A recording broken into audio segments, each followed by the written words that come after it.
Soryang would be interested in a mystical stone lizard.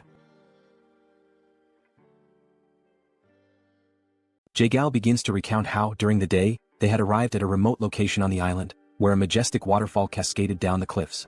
Among them was Jaegal's nephew, and he was the one who announced that they had finally arrived. They had reached Mount Gonga in Sichuan. His nephew, Cheon, remarked that it was exactly as their ancestors had described: the waterfall, the turtle-shaped rock, everything was identical. Furthermore, from that vantage point, they could also see the peak of Mount Gonga in the distance. Jaegal stepped closer to the water, crouching down to touch it. Feeling its icy temperature against his fingers, he commented that this water undoubtedly came from the melting of the eternal snow, as it was extremely cold. Smiling, Jaegal gave orders to his men to wait there and instructed Cheon to follow him carefully. The men obeyed, and Cheon's face lit up with excitement. Jaegal then leaped forward, crossing the river toward the waterfall.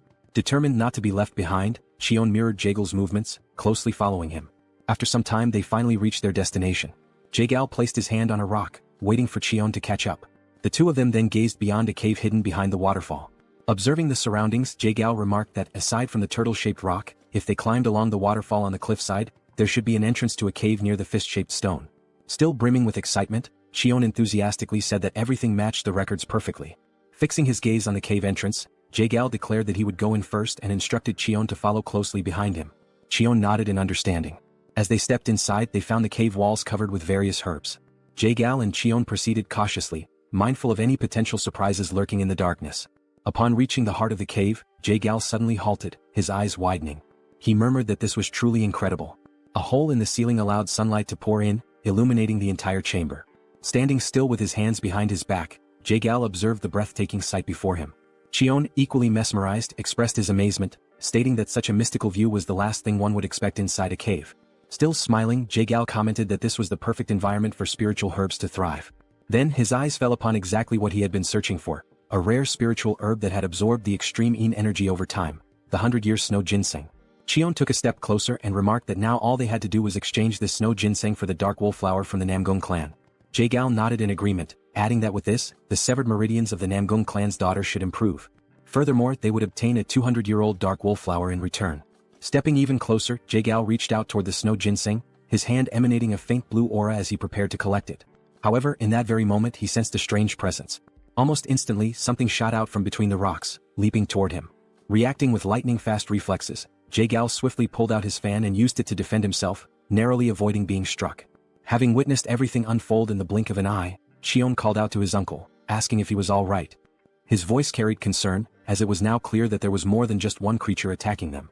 Amidst the flurry of movements inside the cave, Jaegal reassured Cheon that he was fine but warned him to stay on guard, as these creatures were moving with astonishing speed.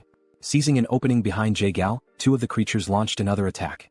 Sensing the danger, Jaegal quickly turned around and blocked the strikes with his fan once more. But this time he noticed something unusual. These attacks carried a freezing effect as the tip of his fan was now coated in ice. Cheon approached and asked what was happening, but Jaegal remained silent for a brief moment. Then he spoke, stating that this was a lizard. Cheon, puzzled, hesitated before asking if he had heard correctly. Jaegal confirmed, explaining that yes, it was indeed a lizard, an incredibly fast blue-scaled lizard with piercing yellow eyes and dark skin. Returning to the present moment after hearing this story, Soryang questioned whether it was truly real, as naturally occurring blue lizards were extraordinarily rare. The Great Patriarch inquired whether these lizards were venomous and if Jaegal was certain that the situation was safe. Practically drooling with excitement, Soryang assured them that everything was fine and that they could leave it to him. Soryang mentioned that lizards carried venomous chi in their eyes.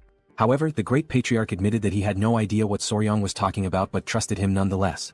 Observing the entire exchange and Soryang's sheer enthusiasm, it became clear just how eccentric he was when it came to this particular subject. As night fell, Jaegal stated that if he came across any new information regarding toxic creatures, he would make sure Soryang was the first to know. The following day his father-in-law returned. Calling out for his son-in-law, he sought Soryang. Still seated in the same place, Hwayin welcomed him, while Soryang asked if something had happened. Approaching him, the patriarch suddenly pinched Soryang's cheeks, asking if he was all right. Soryang, somewhat confused, responded that he was fine, while Hwayin observed the entire scene, shocked by her father's reaction. Then Soryang revealed his arms, which were covered in snake bites. He casually explained that although he had woken up after 10 days with scars all over his arms, he was in fact alive. Upon hearing this, the patriarch's expression darkened, his anger igniting against those wretched bastards from the blood cult. It was only then that the patriarch realized he had completely forgotten something. Then he turned to Hwayin and shouted, asking if she was all right. Hwayin, realizing that she had been momentarily overlooked, responded that she was fine and asked him to calm down. She reassured him once more, emphasizing that she was truly fine because Soryang and all the family members had saved her. Seated in the background, the Grand Patriarch remarked that Soryang had done something truly remarkable. He recalled that after taking down the elder, Soryang had boldly declared the words, "Your natural enemy is me." Hearing this, the Patriarch's eyes gleamed with interest, while Soryang blushed in embarrassment. Hwayin, however, corrected the statement, saying that the actual phrase had been, "I am your natural enemy." Soryang, fidgeting with his fingers in a timid manner, admitted that it happened that way because his plan had worked so well. Thanks to that, they had been able to uncover the weakness of the blood cult. Interrupting the family moment, Jae-gal called out to Cheolson, the Patriarch, stating that he was also present. The Patriarch turned to him and asked how he had been. Clasping his hands in a formal greeting, the Patriarch remarked that ever since Jae-gal had risen in rank, they had not communicated much and were now finally meeting under these circumstances. Jae-gal acknowledged this as true and expressed his regret over it. Soryang, not entirely understanding the situation, had a confused look on his face. Meanwhile, Hwayin, smiling as she adjusted her hair, explained that they had been childhood friends. Jae-gal then invited the Patriarch to take a seat, mentioning that there was much to discuss, starting with the blood cult.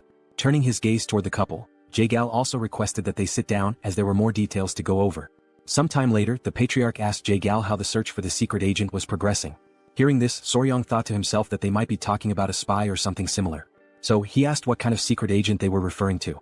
The Patriarch stroked his chin and gave a faint smile. He then asked if Soryang remembered how the bastards from the blood cult had invaded to steal the secret manual of the venomous claw of the bloody hand.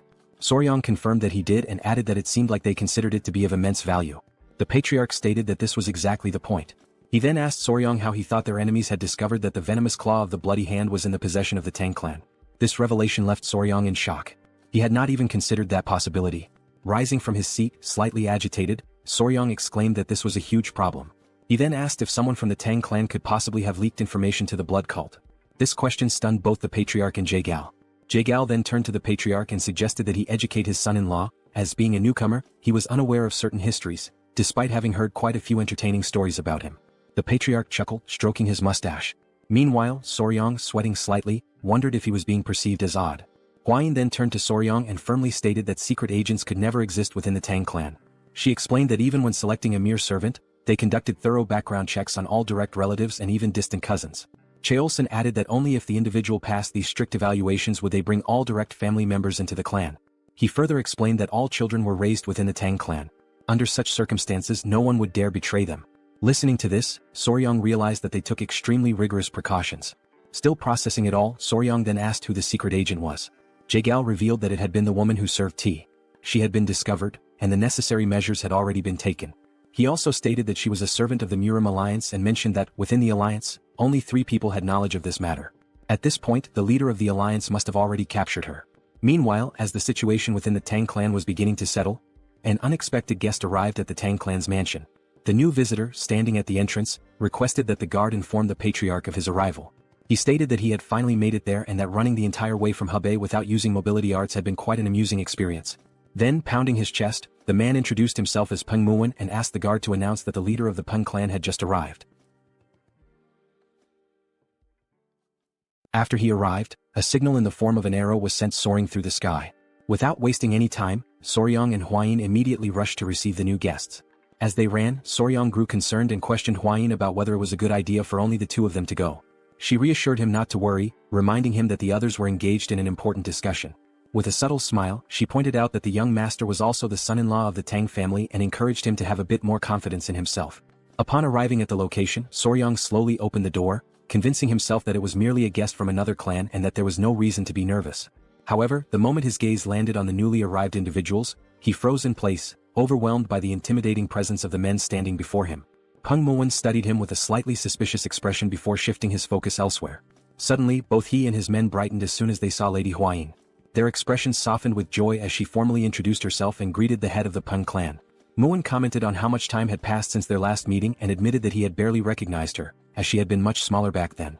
Hwayin, smiling, agreed, remarking that it had already been 5 years, a considerable amount of time.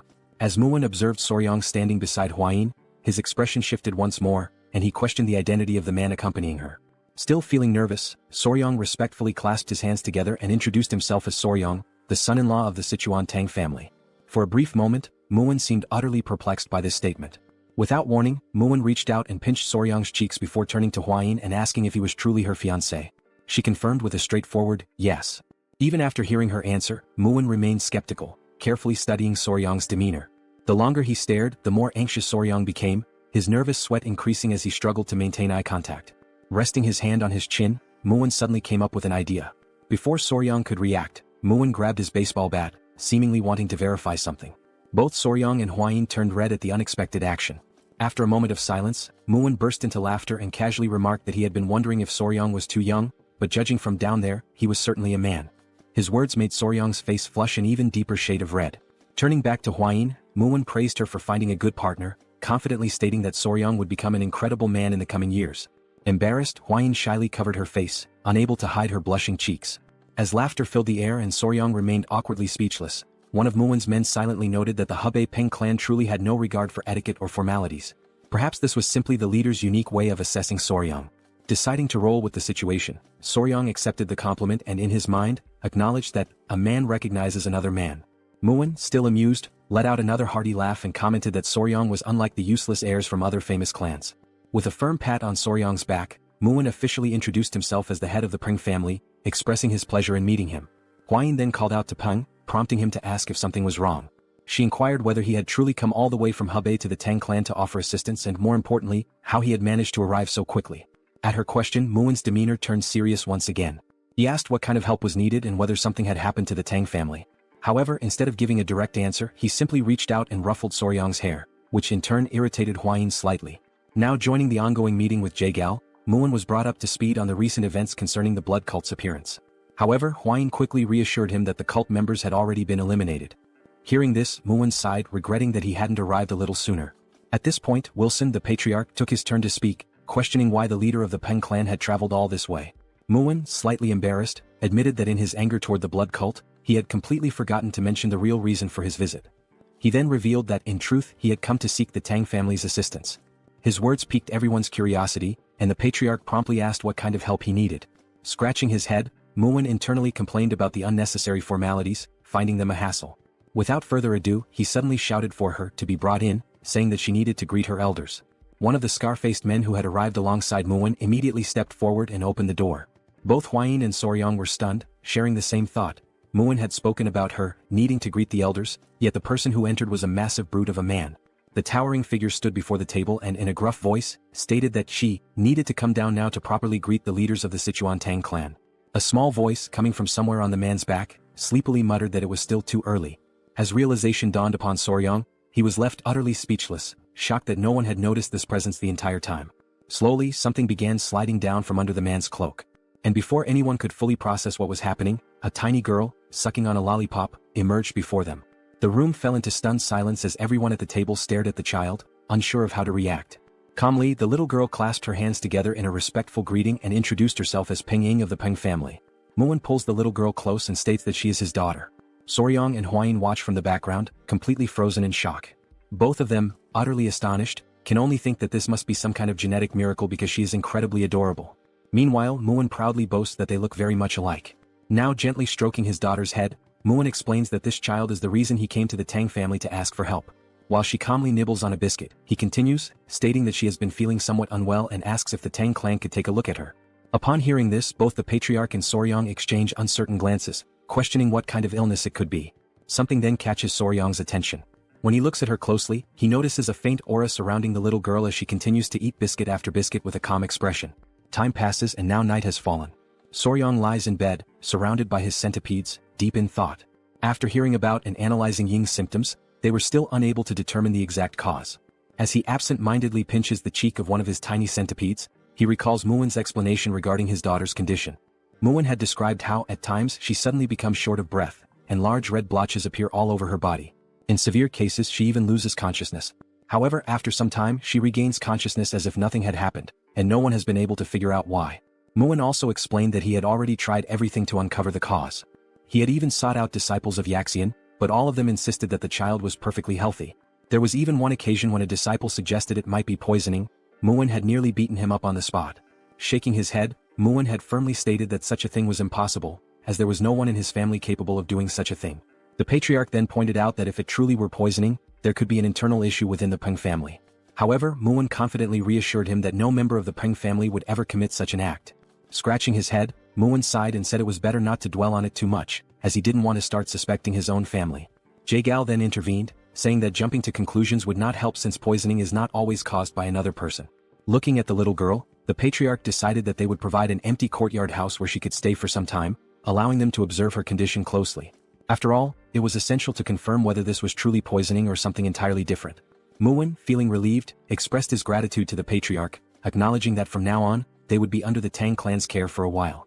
Lying in bed, Soryong could only think that what was affecting the little girl might be juvenile diabetes since sugar seemed to be accumulating rapidly within her body. Sitting up, he tried to recall whether red blotches were a symptom of childhood diabetes, but he concluded that the best way to know was if more prominent symptoms appeared. At that very moment, someone knocked on Soryong's door. A voice called out, addressing him as young master, and informing him that a serious problem had arisen. Without hesitation, Soryong quickly opened the door and demanded to know what had happened this time. The woman before him wasted no time in explaining. The young lady of the Tang clan had just collapsed. In the dead of night, Soryong sprinted toward the scene as everyone rushed to verify what had happened. Upon arriving, he saw Muwen crouched down, holding the unconscious girl in his arms, his expression filled with worry. He overheard Muwen explaining that she had been sitting in the pavilion when she suddenly started coughing and then collapsed without warning. The patriarch, analyzing the situation, commented that since she had collapsed here as well, it meant there were no spies within the Tang family. As soon as he said this, he noticed Muwen's face twist with anger and asked him what was wrong. Without a moment's hesitation, Muwen delivered a brutal punch to his own face with all his strength. The impact was so powerful that one of his teeth went flying far into the distance. Now grinning, toothless, Muwen apologized, admitting that despite what he had previously said, he had not been able to forgive himself for even briefly suspecting his own family. His men, overwhelmed with admiration, began to weep proudly. Muwen, still holding his daughter, continued, saying that if Ing had collapsed here as well, then the cause must be something else entirely. The other men of the Tang family, moved by their leader's actions, followed suit, delivering fierce punches to their own faces and shouting apologies. They lamented their failure, insisting that despite being by her side, they had not been able to prevent the young lady from collapsing, branding it as their own disgrace. The patriarch, watching this bizarre display, simply sighed and urged them all to calm down. As yet another tooth soared through the air, Hwayin placed a hand on Soryong's shoulder and quietly asked him what they should do now. Soryong responded with determination, stating that there was only one way. In the background, Soryong suddenly raised his voice, calling for everyone's attention and urging them to remain calm above all else. He then confidently announced that there was a method to uncover the cause of her symptoms and at the same time, prove everyone's innocence.